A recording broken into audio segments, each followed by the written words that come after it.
nós vamos falar, observa aí na tela, sobre os meios de comunicação de dados em redes de computadores. Quando eu digo meios de comunicação de dados nas redes de computadores, nós podemos citar que existem meios de comunicação de dados com fio, quer dizer, eu posso conectar computadores numa rede usando cabos, usando fios, e existem meios de comunicação de dados em rede sem fio.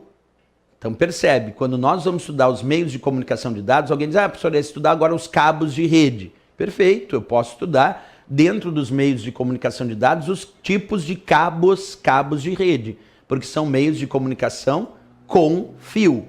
Mas agora também podemos imaginar uma questão de prova citando exemplos de meios de comunicação de dados em redes sem fio.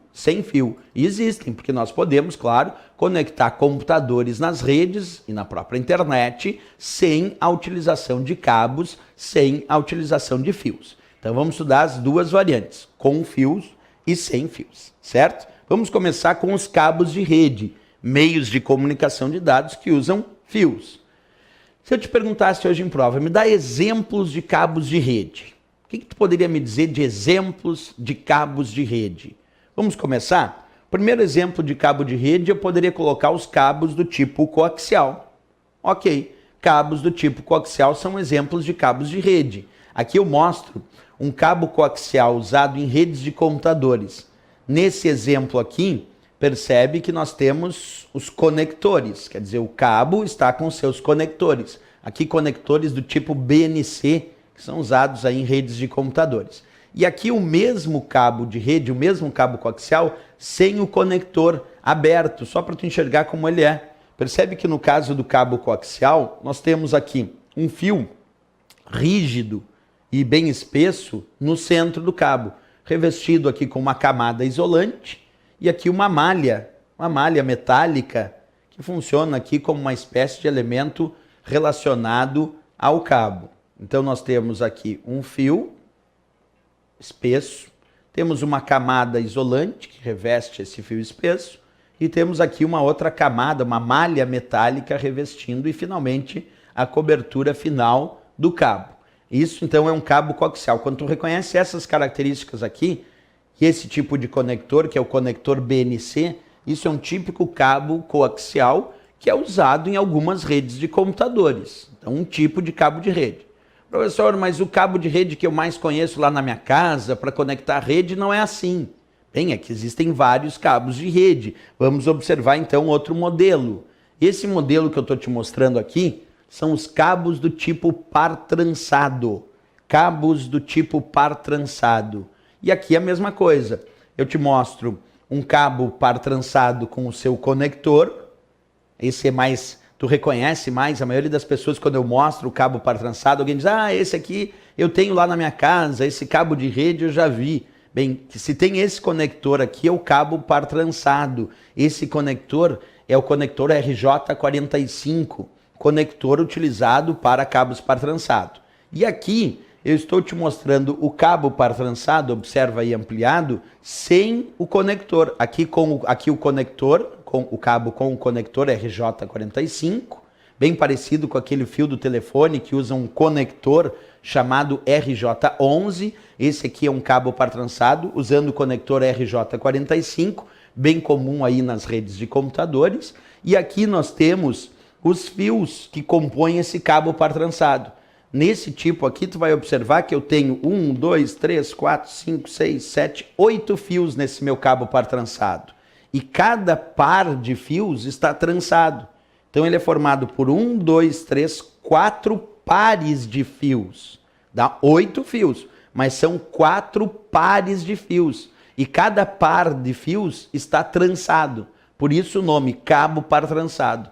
Muito utilizado aí para conexão de computadores em redes locais. Então é importante a gente também conhecer como meio de comunicação de dados os cabos par trançado, usando então o conector RJ45 aqui, e aqui sem o conector, para te mostrar os fios, formado por 8 fios organizados em 4 pares, e cada par de fios está trançado, bem comum aí nas redes de computadores. Bem, Aí, além de falar desses cabos, o cabo coaxial e o cabo par trançado, que transmitem a informação, transmitem os dados através de pulsos elétricos, nós temos também os revolucionários cabos de fibra óptica. Por que, professor, revolucionário?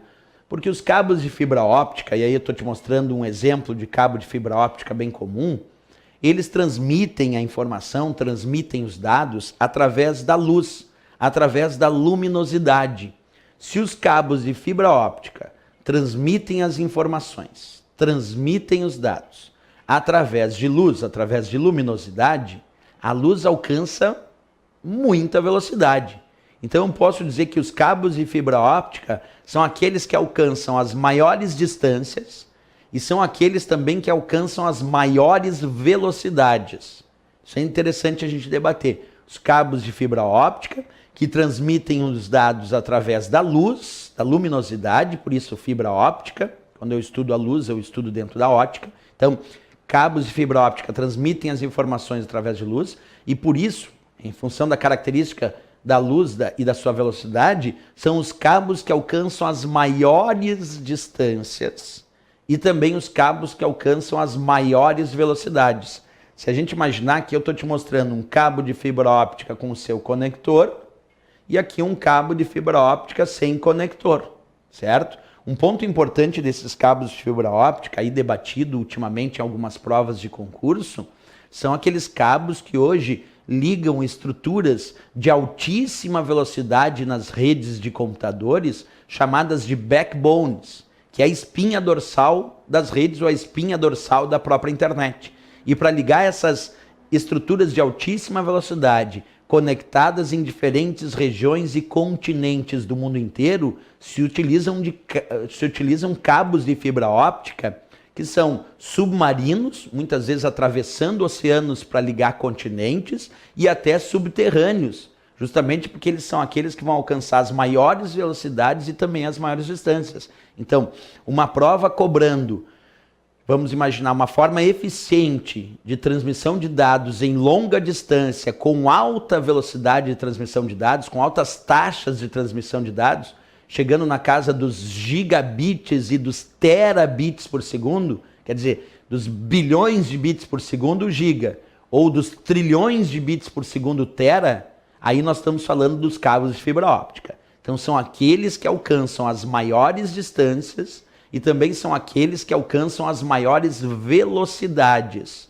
Por isso mesmo, são usados para interligar backbones. Backbones são estruturas de altíssima velocidade, conectadas entre si em diferentes países e continentes do mundo inteiro, que usam cabos de fibra óptica para fazer suas conexões de longa distância, conectando computadores e backbones em diferentes países e continentes, mas a altíssima velocidade e, inclusive, observa comigo, cabos que atravessam oceanos. Então, são cabos submarinos e também cabos subterrâneos, que são colocados para ligar. Porque até pouco tempo atrás tinha a ideia de que essas conexões de alta velocidade, conectando continentes, eram somente feitas via satélite. Ainda existem, claro, conexões via satélite, obviamente, mas aquelas que alcançam as maiores velocidades são as conexões dos cabos de fibra óptica.